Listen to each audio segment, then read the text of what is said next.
Estamos ahora celebrando el tercer domingo de Pascua.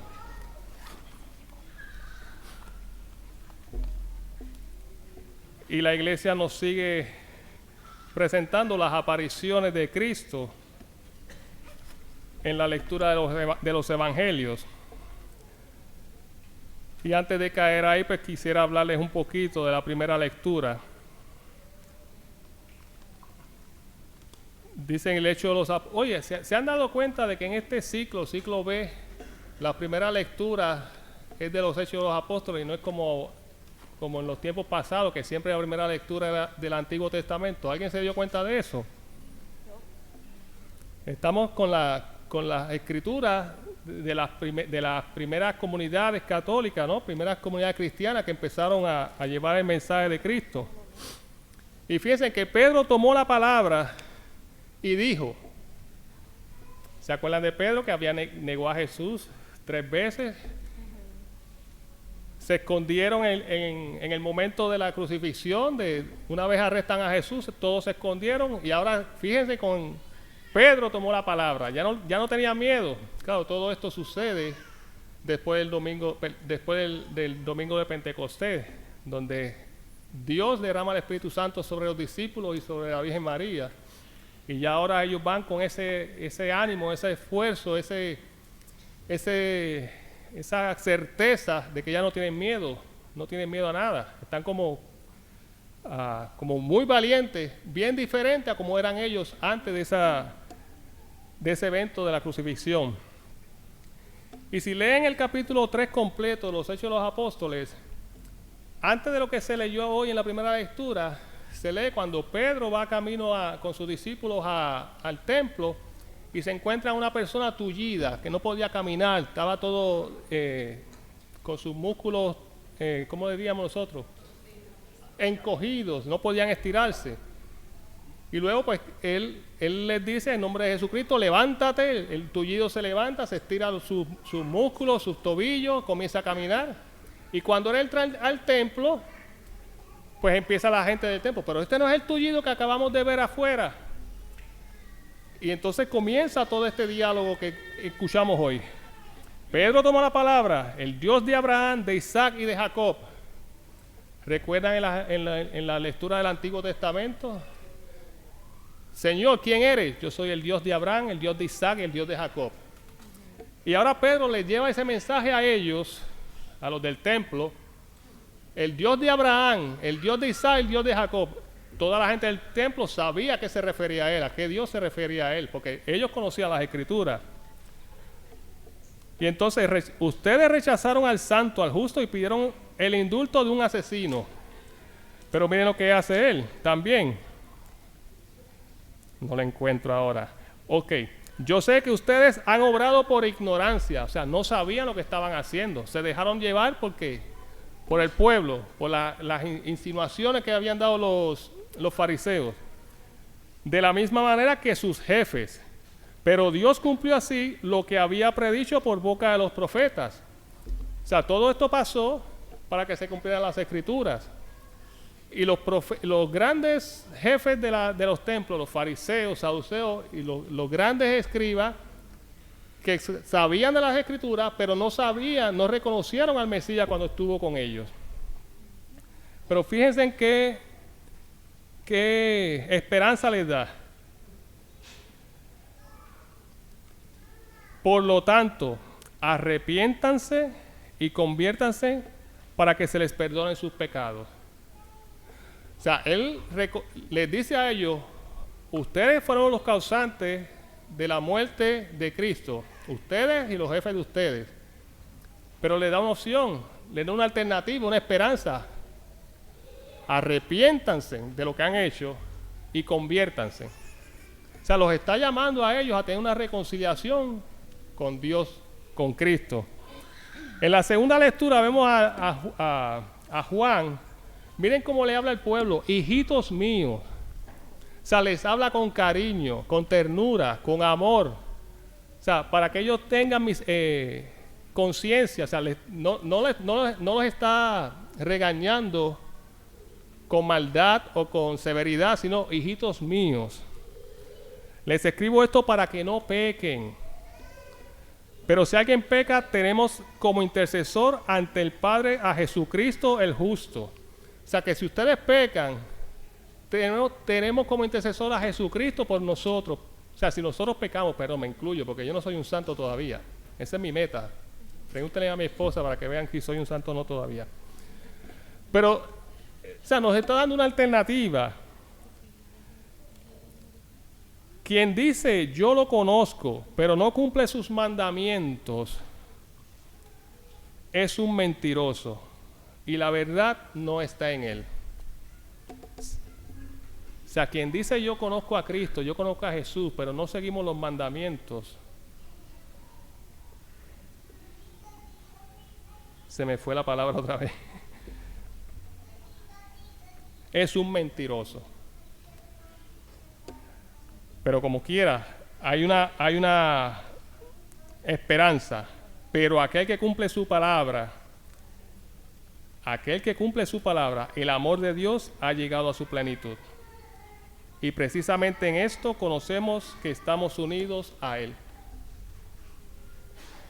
Quien dice que lo conoce pero no sigue sus palabras es un mentiroso. Pero aquel que sigue su palabra,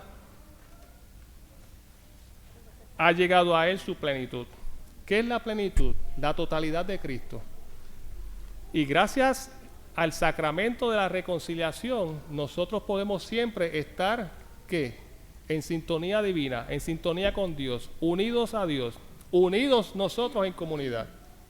Vamos a meter de vez en cuando la pierna, la pata, como decimos en Puerto Rico. De vez en cuando vamos a meter la pata por la concupiscencia del pecado, por la tendencia de nosotros a pecar. ¿A cuántos de nosotros nos ha pasado que a veces estamos muy bien y de momento surge una situación que no esperábamos y reaccionamos no con una relación divina, sino con una relación que no es divina? Nos ha pasado a todos.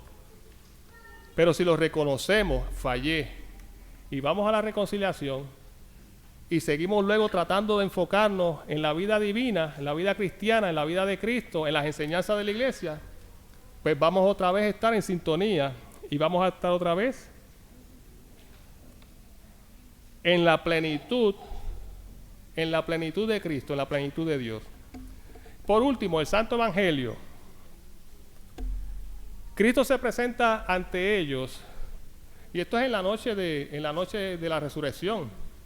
Y dice, comienza el Evangelio diciendo cuando ellos regresaron, cuando los dos discípulos regresaron de Emaús. Primero ellos habían ido a Emaús, era ya el atardecer, llegaron de noche. De donde ellos estaban a Emaús era más o menos, para que tengan una idea, una distancia más o menos como de aquí a Laurel, que son más o menos unos 15 millas, 10 millas. Entonces ellos iban al atardecer hacia allá. En otras palabras, que llegaron a Emaús en la noche. Reconocen a Cristo cuando parte el pan y se comentan uno al otro, pero no nos salía el corazón. Entonces van, fíjense, ellos iban de noche, desanimados a Emaús, y regresan otra vez de donde salieron para informarle a los discípulos, y se encuentran con ellos. Cristo se les aparece. Recuerden, ellos acababan de ver a un Cristo maltratado, prácticamente el rostro desfigurado. Sabían que lo habían enterrado, ya no tenían fe, porque ellos amaban a Cristo, pero no tenían fe porque no creían o no se acordaban de estas cosas, de que al tercer día voy a resucitar. Todo esto tenía que pasar por lo que habían dicho los profetas. Ellos conocían las Escrituras, pero aún así el pensamiento humano les impedía a ellos tener esa fe de que Él iba a resucitar ese día. Cuando Él se les presenta así, ¿cómo estaba Él? Completamente glorificado. No lo reconocieron, pensaban que era un fantasma. Y Cristo dice que resucitó para darnos a nosotros vida eterna. O sea, ¿qué significa eso también? Que ese cuerpo glorificado en el que Jesús se presenta a sus discípulos en esa noche es lo mismo que nos va a pasar a todos nosotros, para que tengan una idea, los que nos portemos bien. Por eso es que hay que seguir los sacramentos, hay que seguir los mandamientos, y cuando nos desviemos ir a la reconciliación. ¿Para qué? para que cuando muramos, en el día del juicio final, resucitemos también en un cuerpo como Cristo, un cuerpo glorioso, donde quizás algo va a cambiar en nuestro aspecto. Según los discípulos que estuvieron con Jesús no lo reconocieron, eso va a pasar con nosotros. Nuestro físico va a cambiar, no sabemos cómo, pero va a ser un cuerpo glorificado, una carne glorificada. Ahora, como decía Cantinflas, ahí está el detalle, ¿creemos en eso? ¿Creemos que cuando seamos resucitados y si nos hemos portado bien en toda nuestra vida y hemos buscado a Cristo a través de la reconciliación, vamos a resucitar y tener un cuerpo glorificado? ¿Creemos en eso? Ahí está el detalle. ¿Cómo podemos creer en eso? Siguiendo las Escrituras, siguiendo las enseñanzas de la iglesia, buscándolo siempre a Él, que cuando fallemos, nos demos cuenta que fallemos, tengamos humildad y como decía Pedro, arrepiéntanse y conviértanse. Porque solo así nosotros vamos a alcanzar la gloria eterna, el reino de los cielos. Yo le decía hace varios años atrás, cuando yo estaba en la educación de los niños, que en este ejemplo del reino de los cielos y la vida eterna, yo le explicaba a los niños, imagínense que ustedes van a ir, ¿quién de ustedes quiere ir a Disney World?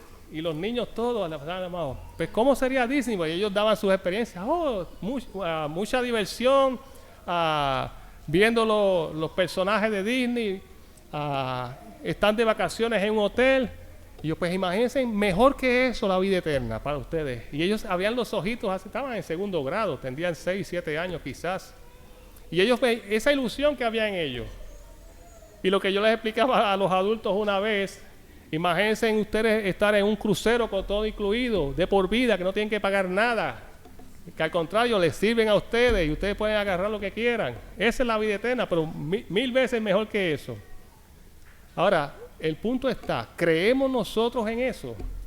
¿Creemos que si seguimos las enseñanzas de la iglesia y nos portamos bien, vamos a alcanzar la vida eterna? Amén. Que esta vida es pasajera. Yo he conocido niños que han nacido muertos o que han nacido y a las 2 o 3 horas han muerto. He conocido también viejitos de cientos tantos años, 102, 104 años que han muerto. También he conocido jovencitos de 14 años que han muerto. Me ha tocado ir a enseñar a los funerales. Y también dependiendo cómo esas familias reaccionen, yo sé si estas personas son gente de fe o no son gente de fe, porque uno se da cuenta. Entonces no es lo mismo cuando tú estás viviendo una vida cristiana, una vida con fe, que crees en la resurrección de los muertos, que crees en la vida eterna, que crees que Cristo venció la muerte, venciendo al pecado y venciendo esas dos cosas, nos regala a nosotros la vida eterna. Pues es lógico que cuando muere un familiar nuestro, claro que vamos a llorar, claro que nos va a doler.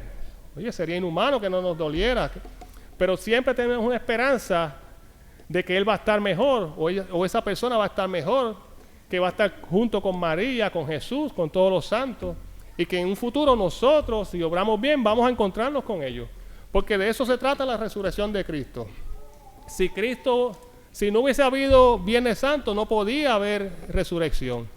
Si nosotros no sufrimos, no vamos a poder tener la gloria.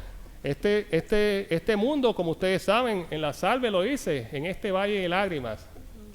Ruega por nosotros, oh Madre nuestra, no recuerdo ahora bien. Pero es así, en este valle de lágrimas es algo que nosotros tenemos que enfocar nuestras vidas, enfocarlas en Cristo, enfocarlas en el reino de los cielos para poder alcanzar nosotros la vida eterna. La pregunta es, ¿lo creemos? Que el Señor les bendiga.